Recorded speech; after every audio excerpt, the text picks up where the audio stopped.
6500 ஆண்டுகளுக்கும் மேலான பழமையான நகரம் எந்த நாட்டில் உள்ளது? ஈராக். பின்வருவனவற்றுள் தமிழக நகரம் எது? காஞ்சிபுரம். பின்வருவனவற்றுள் தொன்மையான நகரமல்லாதது எது? சென்னை. தமிழர்களின் நீர் மேலாண்மை அமைப்பை விளக்கும் 2 சான்றுகள் எவை? கல்லணை மற்றும் காஞ்சிபுர ஏரிகள். மதுரைக்கு தூங்கா நகரம் என்று பெயர் ஏன்? இரவு முழுவதும் தூங்காமல் வணிகம் நடைபெற்றது. காஞ்சிபுரம் எதற்கு புகழ் பெற்றது? கோயில்கள் அதிகமாக இருப்பதால் கோயில்களின் நகரம். பூம்புகார் நகரம் எந்த ஆற்றின் கரையில் அமைந்துள்ளது? காவிரி ஆறு. கூடல் நகர் என்று அழைக்கப்படும் நகரம் எது?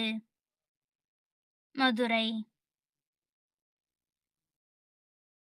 கொர்க்கை நகரம் எதற்கு புகழ் பெற்றது? முத்து வணிகம். பண்டைய தமிழகத்தில் தொண்டை நாட்டின் தலைநகரம் எது? காஞ்சிபுரம். கீழடி அகழாய்வு எந்த நகரத்திற்கு அருகில் உள்ளது? மதுரை. காஞ்சிபுரம் பல்லவர் காலத்தில் எதற்கு புகழ் பெற்றது? கோயில் நகரம் மற்றும் கல்வி நகரம். பூம்புகார் நகரம் எந்த அரச வம்சத்துடன் தொடர்புடையது? சோழர். தமிழகத்தின் பண்டைய நகரங்களில் கடல் வணிகத்தால் புகழ்பெற்ற துறைமுகம் எது? பூம்புகார். மதுரை நகரம் எந்த ஆற்றின் கரையில் அமைந்துள்ளது? வைகை ஆறு. பண்டைய தமிழகத்தில் நீர் மேலாண்மைக்கு சான்றாக இருந்த நகரம் எது? காஞ்சிபுரம்.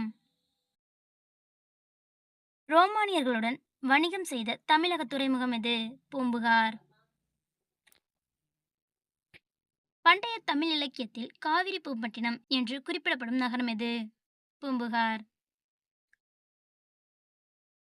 கீழடி அகழாய்வில் கிடைத்த முக்கிய பொருள் எது? செங்கல் கட்டிடங்கள் மற்றும் குழாய்கள். பண்டைய தமிழக நகரங்களில் கல்வி மையம் என்று அழைக்கப்படுவது எது? காஞ்சிபுரம். மதுரையில் நடைபெற்ற பண்டைய இலக்கிய கூட்டம் எது? சங்கம். காஞ்சிபுரம் நகரத்தின் பழைய பெயர் என்ன? கச்சி. பண்டைய தமிழர்களின் வணிக தொடர்பு எந்த நாடுகளுடன் இருந்தது? கிரேக்கம் மற்றும் ரோம். வங்காள விரிகுடாவுடன் தொடர்பில்லாத நகரம் எது? காஞ்சிபுரம். பூம்புகாரில் நடைபெற்ற பகல் நேர சந்தை எது? Let me know in the comments. இந்த மாதிரி கொஷின்ஸ் உங்களுக்கு பிடிச்சிருந்தா like and share and subscribe for more videos. Thank you.